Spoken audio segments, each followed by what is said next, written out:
Things that happen, ups and downs, you know, that's life. But you actually open your eyes, I think, to the fact the world is not how we thought it was, and we have been deliberately duped. And then causes more anxiety as well, what else don't we know? I think that is by far the best encapsulated summary I think I have, because it's true what you say. I suppose that when I see somebody enjoying a cup of coffee and I don't see the actual coffee that's providing a perk me up of caffeine, I see the torture that went behind the other part of that coffee, which is of course the dairy. Yeah. So it really stuck with me, the phrase burden of knowing. I think you couldn't have chosen a better way, because I think that as activists we carry that burden everywhere we go, literally, even when we're inside the comfort of our own homes. So yeah, that's absolutely. You see it everywhere, don't you? You see, I went out to a shop yesterday and the woman was asking me what I was buying, and it was one of those stores, you know, you take in your paper bags and your containers, and they try to minimize the effect on the environment and whatever. And she just asked, because of the products I had, I suppose, and I had particularly sought out some chocolate that didn't have any animal products. So, are you vegetarian? I said, no, I'm actually vegan. Oh, right, she said. I said, do you know what a vegan is? Oh, it's one of those ones that don't do. I said, well, actually eating is only just a small part of this. And then she said, oh, I'm terrible. Giving up cheese and milk's the hardest, isn't it? I said, what makes you say that? It would be very easy for me to immediately respond. You know, what makes you say, well, it's just the taste. I said, can I tell you why that is? And she said, why? And I was telling her about the casomorphines in the cow's milk that is meant for their baby, so they follow the mother. I mean, it's just the most macabre that we then get addicted to it. And she put her hands up, and we've all seen this. Oh, don't tell me, don't tell me. I said, what is it you think I'm going to tell you? Oh, I don't like to think of those animals. I said, so if you don't think it's okay, and is it fair to say that we don't need this to survive? Well, she said, you're alive? I said, yeah. And she said, you look healthy. I said, so we don't need it. It's not necessary for survival. How is it morally defensible to choose to do that because we can't get over our habits? And you could see her pulling back from me, but I think when we ask people questions, we engage with them, we meet them where they're at, but we don't judge them and say, well, how can you be so selfish, which is really at the back of our minds. Because it's surprising, isn't it, Francesco? It's, am I pronouncing your name right, by the way? You can go with Francis. It's okay, not a problem. Francis, great. It's, you know, we can't believe it when you tell people these things. How is it possible for them to go, oh, don't tell me, because I want to continue my behavior? Well, we've just told them a baby animal is taken away from their mother.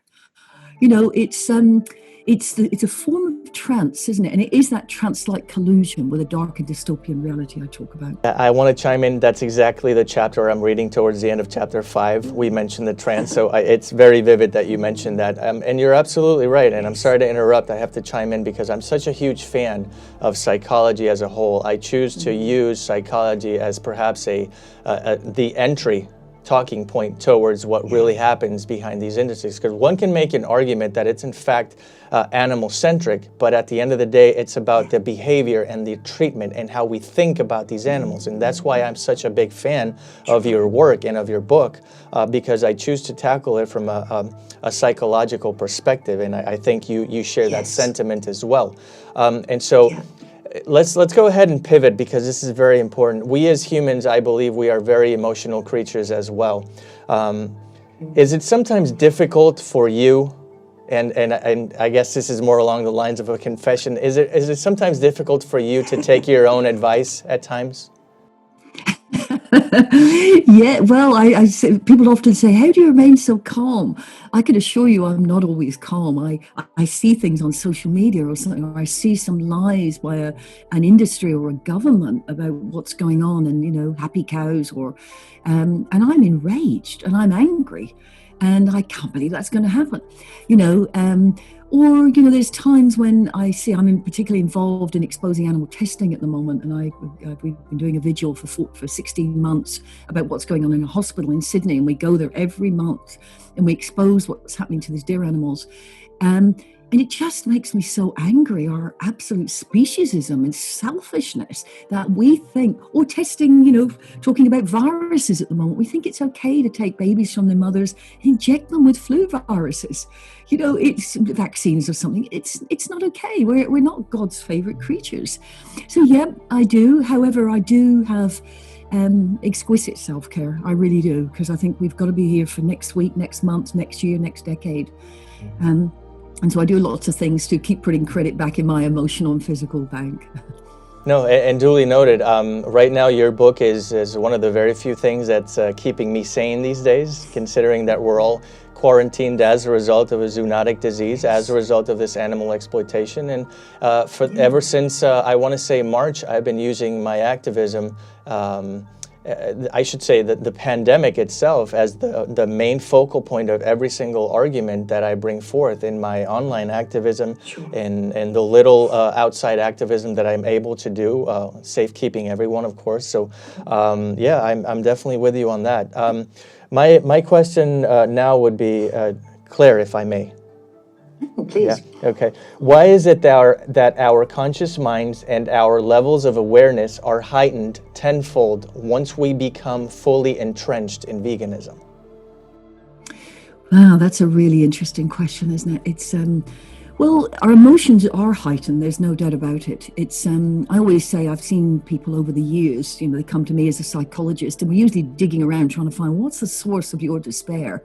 But sort of vegans know what it is. It's right in front of us, and people, it's actually on people's plates. The best place to hide something, of course, is in plain sight, in plain view. And we just can't believe that's possible. And so I think our emotions are constantly violated, or our values are violated. If we look at anger as, when something we really value is violated, we've got a lot to be angry about, and we're constantly confronted with it. So I think also our deep sense of sensitivity and empathy for the suffering of others, the hidden suffering, and almost what we see as complacency. And I say, most people aren't psychopaths going around wanting to abuse animals, but they seem to have this amazing psychic defense to cut off that information. It just surprises me.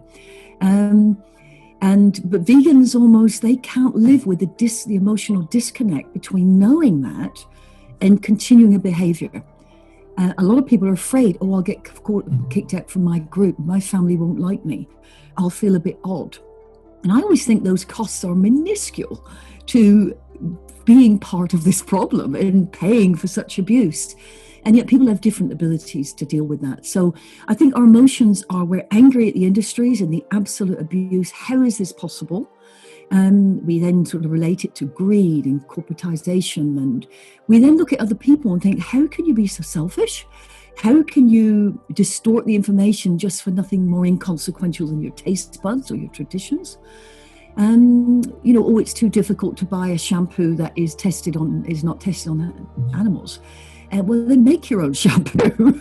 And it's this sort of thing, if we know that children are in a sweatshop falling into the machinery at 5 years old because for some cheap t-shirt, hopefully we're not going to buy them anymore. We'd rather have one more expensive t-shirt and not support that. But this is our speciesism, of course. And, people will empathize more with humans. Purely because they've been indoctrinated to do so and say we're more important, which I don't believe we are. Okay, I heard you vividly recall. I recall you saying something along the lines of deal with it to the best of your abilities. I believe that those are the words you used. Yeah. Could you invest a little bit more in that? Like, how would you recommend perhaps someone new to veganism handle their newly found eradication of ignorance, if you will? How would you recommend they go about that? Yeah, absolutely. Well, firstly, be kind to yourself. We are each the best instrument for change. And the more investment we can make in ourselves is, in terms of be kind to ourselves. This is normal that we're going to react in this sort of way. And I always say to people, the best thing we can do for animals is twofold here. Is number one, increased levels of self-awareness. Is actually, how can I change? If I'm angry and resentful and spitting out at people all the time, they'll just have an excuse not to look at their part in the problem. They'll just shoot the messenger. And so having exquisite self-care, seeing that also our buttons get pressed. We come to veganism with all the normal problems of life, our family, our identity, our body image, our what am I doing with my life questions, what's it all about, relationship problems. And then we throw Vystopia on the top. So people often say, well, I don't have to think about myself. The animals are more important. We are the instrument through which animals are going to be helped. It's the only, if you think about it, it's the only client group. Say we're doing a marketing thing here, speaking on behalf of some customers or something, we're trying to solve the problem for them. The only ones we can't ask if we're doing a good job. They rely on us to advocate for them, for their freedom. Any social justice movement to do with race or to do with gender, people that feel oppressed in those positions, they tell us how we're doing. They tell each other, hey, we could do this differently. But animals can't do that. And so we have to be the best instrument for change. So put the best, have exquisite self-care, eat a whole food plant-based diet where you can, have enough sleep, drink a lot of water, have downtime.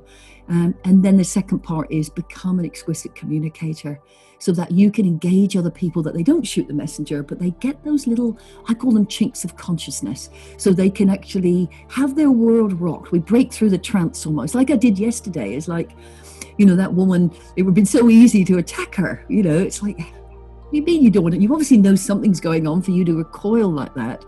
But that wouldn't have been helpful, is actually asking her, what's that reaction that you were pulling back from? And then she has to engage with that emotion. So better communication skills is, overall, in answer to the question, how do we deal with that global sort of trance, is, I think it's, I just lost my train of thought for a moment. It's okay. Yeah, so we've got those two bits where we can actually change. It's also realizing that, we were in that situation too. We've been duped as well. And so when we realize that, all we've got to do is keep nudging people in the right direction. We break them out of the trance. As some people change right away, other people take a lot more. And then they look back, as all vegans do, and go, oh my gosh, if I knew back then what I know now, I would have been vegan on the spot. That's definitely one of the baselines for veganism. Once you know better, you do better, right? And I wish more people would adhere to that sentiment moving forward. So perhaps this might sound a bit redundant, but I feel as though worded differently, it might trigger and release a different answer. So my question now would be, what is your best recommendation when engaging someone who has that recently acquired vegan disdain for the non-vegan world? And admittedly, I'm asking this based on experience. I'm definitely not asking for a friend. How would you go about consoling somebody that's recently turned vegan and has that newly discovered disdain for the world? Yeah, that's right. It's misanthropy, really. It's a hatred of human beings. It's understandable. We look around and how is it possible for people to do this? And people attack the slaughterhouse worker. How can you? I would always get another job. Not realizing that, often in countries, it's people that are immigrants work in this area, ones that come from backgrounds of abuse themselves. They have very low education. They may not even speak the language that's required in that country. And they're trying to, they don't want to do those jobs, the majority of people. It is brutalizing to live with animals begging for their lives every day. I can't even imagine it. Of course, there are some psychopaths that seek out positions in all parts of our society to exert power. But the majority of people, from my research and other people's research, is they are not going in and going, oh, this is a great job. There's a huge amount of shame. So firstly, try to accept that, is that, it's mostly good people doing bad things. When we look at industrialists, when we look at corporations, when we look at governments closing a blind eye, or media allowing massive investment, then I don't perhaps think we should be as forgiving here, because they're not talking about putting food on the table or else there are children on the streets. That's completely different. That is a form of greed, and the extent to which you'll do to affect the bottom line of a business, that is totally unacceptable. So, in many ways, anger and rage and disdain for other people, it eats away at us. That's the problem. And then we almost recoil into ourselves, and it becomes very difficult to be an instrument for change. We shouldn't have to be healthy, happy, fun-loving vegans to influence other people to be vegan. We shouldn't have to do any of it. The information should change people on the spot. Unfortunately, we've got to realize people are also part of a socioeconomic slavery in a bigger sense in our world. It's not the first oppression they're coming up against. But I'll share it with you, Francis. I've been thinking about this. Why is it when we tell people about veganism, or they go, don't tell me what to do. You think you're better than me. Don't preach to me. And if we insert veganism with, them with another word, which is not being cruel to animals, it's like, you people that don't want to be cruel to animals think you're better than us. Or you people that don't want to hurt animals are preachy. Well, you bet we are. But people don't. And so we firstly got to put aside that most people don't know what a vegan is. They think it's a fussy vegetarian. And there has been research on this, that the associations with veganism for a lot of people, particularly before our most recent times when people are starting to see what's really going behind this, it's very similar to things people like drug addicts and things. It's dreadful. Preachy, thin, emaciated,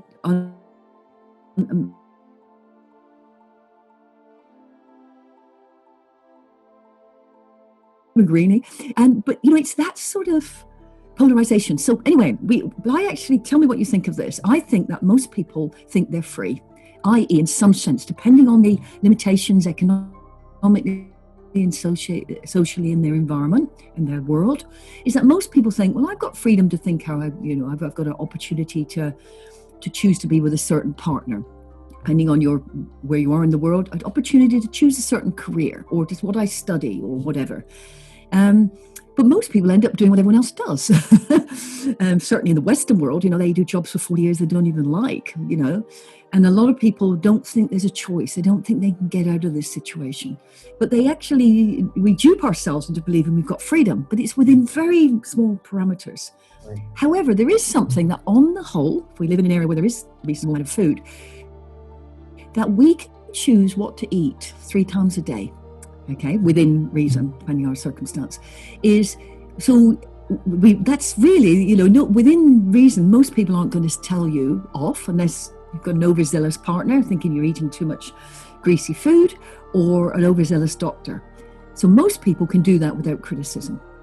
However, we then come along and go, that one thing that you kind of do, which is probably the only thing you've got freedom to do, because the rest of it is really constrained by all sorts of things. Well, you can't do that anymore, because then their reaction is out of proportion to the threat. I think it taps into a much bigger socioeconomic slavery, huge injustices, the 99% against the 1%, etc. And I think the reaction is so out of proportion to the what we're saying. So as a new vegan, disdainful of others, maybe we've just tapped a button that makes, and we become the person that all that rage is focused on. I don't know what you think of that, Francis. That's my theory anyway. That was a really great answer. It encapsulated a lot of different things. I want to go to the part where we slightly talked about, I should say you slightly mentioned this superiority complex. Admittedly, I made a YouTube video specifically directing that, because I happen to be quite a bit of an activist online right now, seeing as how that's my only medium. And on this one platform called TikTok, I'm sure you've heard of it. It's all over the world. It's very trendy. And I find that activism can easily be engaged over there.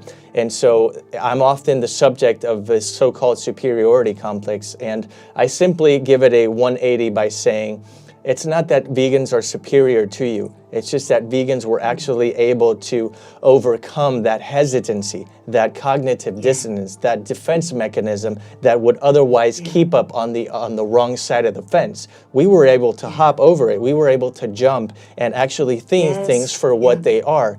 And that decision-making ability sometimes gets conflated, sometimes gets confused as superiority. It's not a disguise, one thing for another. It's just simply a way that we were able to overcome that hurdle, that mental ability. Yeah. And it sometimes gets very conflated with being superior. And you and I both know we're not superior to anyone.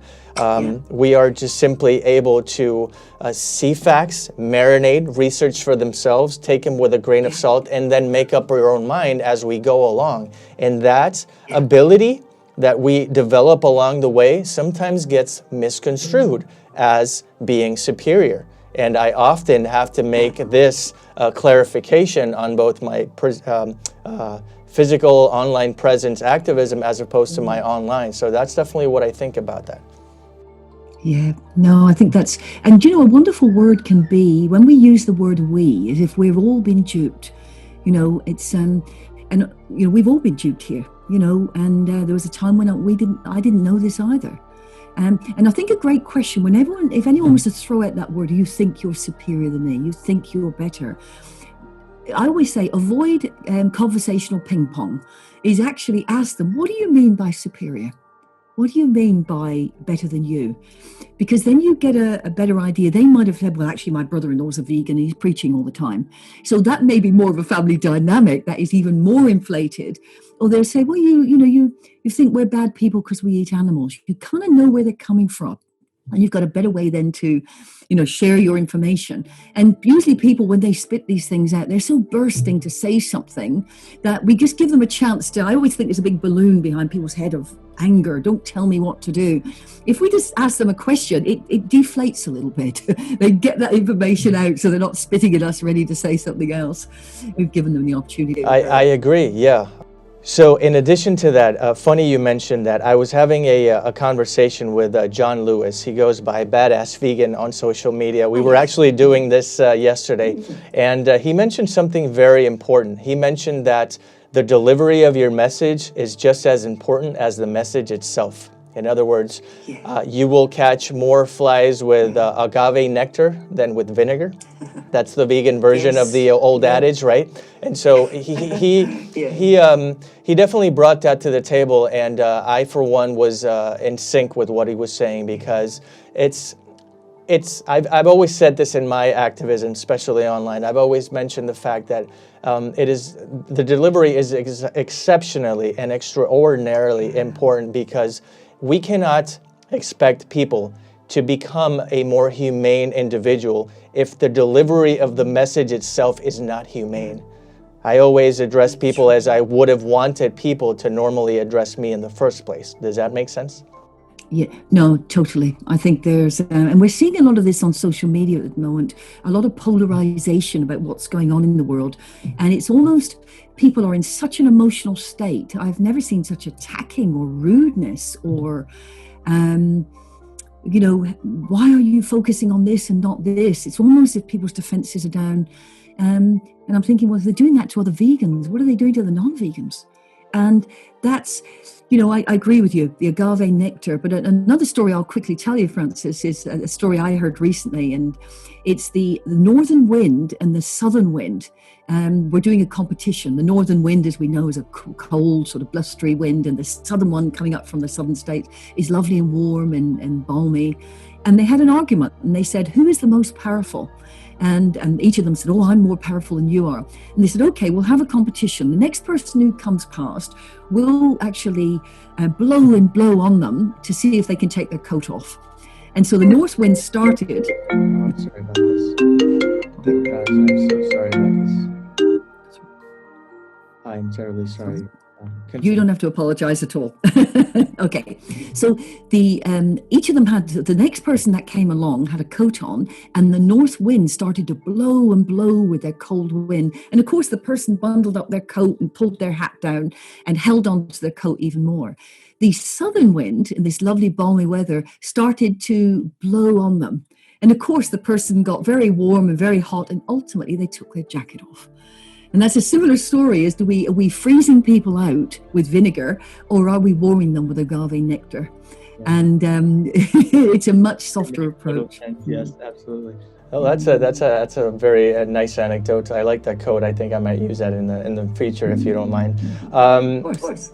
And in preparation for this interview, I was reading chapter 5, and There is a quote. It's rather lengthy, but that very first sentence of that small paragraph triggered yet another question that I wanted to ask. It's more along the lines of a comment, really. The sentence says, "The vegan is a modern day whistleblower." And Yes. that made more sense than you can possibly imagine in my head. And I closed my eyes immediately, and I tried to imagine everything that you imagined while you were coming out with that sentence. And I mean, it just completely opened a rainbow of so many thoughts, and I channeled so much information through it. Talk to me about the choice of words when you say vegans are modern day whistleblowers. Absolutely. Well, a whistleblower is someone, as we know, when we see them. In fact, I was watching an interview the other day about a Google whistleblower. When we think of Edward Snowden, we think of WikiLeaks, we think of Julian Assange, we think of someone in a medical company who was exposed that maybe some treatments are causing harm.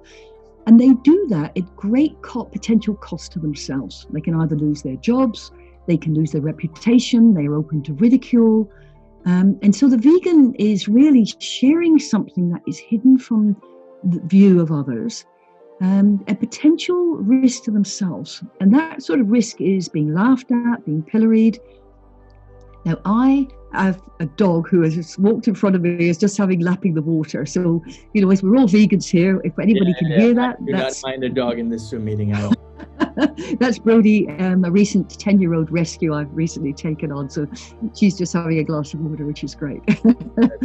She did her first, she's getting out there. She goes to activism as much as she can.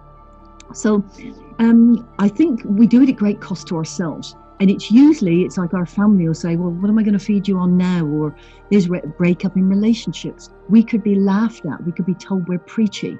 We could not want to enjoy going out with our friends as we did. And so we are modern day whistleblowers. We're holding up information that says you've been lied to. We've been lied to. And this is so important. And for me to be in integrity, I have to tell the world. But it comes with a cost, as we know, to ourselves and to others. And so that's, I guess, why I chose those words.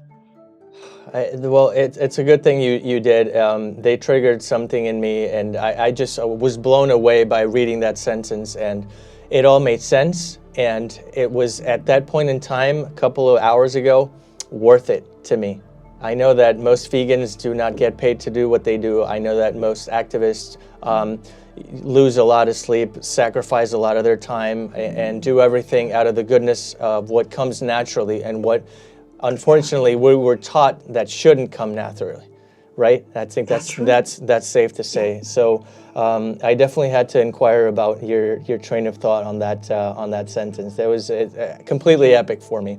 And so I guess I know that you have a meeting here, so I want to maybe ask one final question that I guess during these circumstances around the world is paramount to actually address.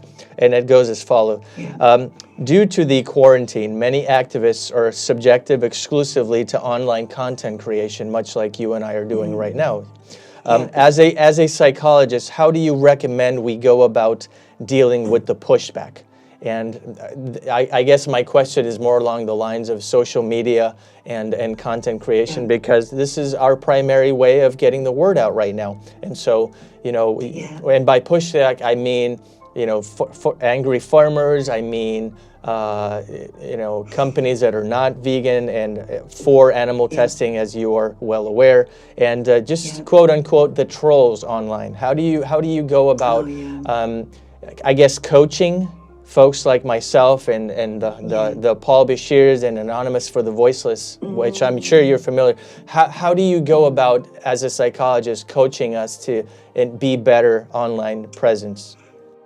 Absolutely. It's firstly to realize, you know, there are some spiteful people out there that want to attack, but there's also really AI systems and bots and everything else that actually immediately makes, you know, you don't necessarily got a person behind a computer attacking us. A lot of this stuff is automatically generated. You know, and we realize this. A wonderful example would be Donald Trump. You know, he puts a tweet out, apparently, and immediately there's 10 negative things. Well, unless people are on their tweet 24/7. It's not physically possible. So that's all self-generated. And the same thing happens with vegans. So firstly is, don't always think there's an actual person there. There could be, and they could be paid by those industries to bring people down. The other part is there are people there that are hurting and they haven't got enough self-awareness to actually be kind to other vegans. And they don't realize that being kind to human animals is actually part of veganism and being reasonable. And I think that's very important. So I'm going to say something big here is we don't have the luxury to get offended and withdraw from our activism. Our suffering is minuscule relative to what's happening to animals. Yeah. And so it's understandable. I mean, I don't spend a lot of time on social media, particularly of late, because people are so polarized and so emotional. I've never had such negativity leveled at me, being called a conspiracy theorist, being called, and I know these people don't know me personally, and they're not really hitting out at me. They're hitting out at a mirror being held up to say, what else don't we know? And to keep an open mind. And so there may be that negativity. It's firstly realizing when people are so unpleasant, it usually has more to do with themselves. The maxim is, if people's reaction is out of proportion to the threat, haven't personally attacked them, have we? We haven't gone back to eating animals, then it's usually because we pressed the button in them. Okay? So remember that it's not necessarily about us. Choose your own battles as well. Nobody ever won an argument on Facebook or Instagram. Right. And a technique I was taught by a dear, lovely guy who does a lot of social media training for advocates. And you might want to interview him at some stage, John Oberg. And he said, Claire, the best way when you've had this bit of dialogue with someone and you're trying to calmly say something is actually say, I've kind of said all I want to say now. You have the last word. And that seems to take all right, I will have the last word, and so, but it actually positions us in a nice strong position. We're saying, yeah, I'll hear you. And just because sometimes people just want, they've been pushed down by their families or other people or at work, and they're reacting to us in a way, it's nothing to do with us. So vegans, we have to be strong. We have to choose your battles. Sometimes we have to unfriend people. They're not necessarily our friends, they're contacts, people at some stage, other vegans that wanted to connect. We don't have to put up with abuse, and we certainly don't have to and shouldn't be abusing other people. Keep holding the light. What would the animal in the cage want me to do? Would they want me to give up and say, I can't take this level of abuse? Or would they say, what can I do? When we see, Paul Bashir and we see Asal Alamdari they've had enormous kickback. People ignoring all the amazing things they've done in the world. James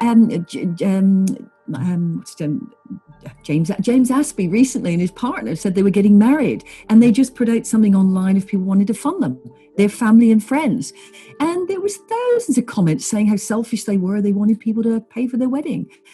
It was a private site that somebody somehow got hold of, forgetting all the work that, James and Carly have done. And so it is hard. But when you put yourself out there, Francis, you're going to get kickback. When people put people up and you stand out somehow because you've dared to be, to put yourself out there, you will get some kickback, and it's very, very unfortunate, but keeping the animals in you first and foremost and say, what can I do? So surround yourself with some good people. Don't get into arguments on Facebook. It's not worth it. Lead them in a different direction. Maybe sometimes unfriend them. If it's, none of us need to take abuse. I unfriend people if they're abusive. I don't unfriend people because they disagree, because I like healthy debate. So I hope that's helpful. Definitely. So to I guess add to your point, fun fact, I did sit down with John Oberg. He and I did this together on Instagram, so a couple of months ago, yeah. And number two, I believe you mentioned something along the lines of learning to pick your battles. That's actually something that I've been getting better at recently, because it's and again, we discussed that last night with John Lewis.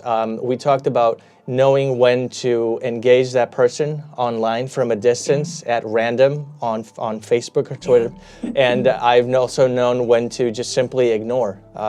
I talk about buying questions like, so how long have you been vegan?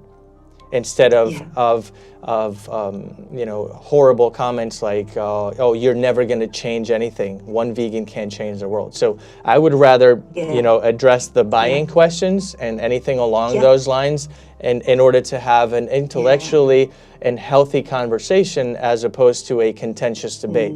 So that's definitely something that I recommend doing. I want to deal with open-ended people because, open-minded I should say, because the odds of that person being a lot more receptive to something so controversial like veganism is way more receptive as opposed to somebody that's just not even, willing to listen to you. But Claire, and again, if I may, it is an absolute joy to sit down, and I know we have other things to do. You need to go ahead and go about your day. Mine is officially coming to an end. I know that you're 14 hours ahead, so I cannot thank you enough for taking just a couple of minutes of your valuable time and joining us today. Before I let you go, I would very much like for you to plug in anything that you'd like, your social media, email, any webinars that you're offering. How can people enjoy your services?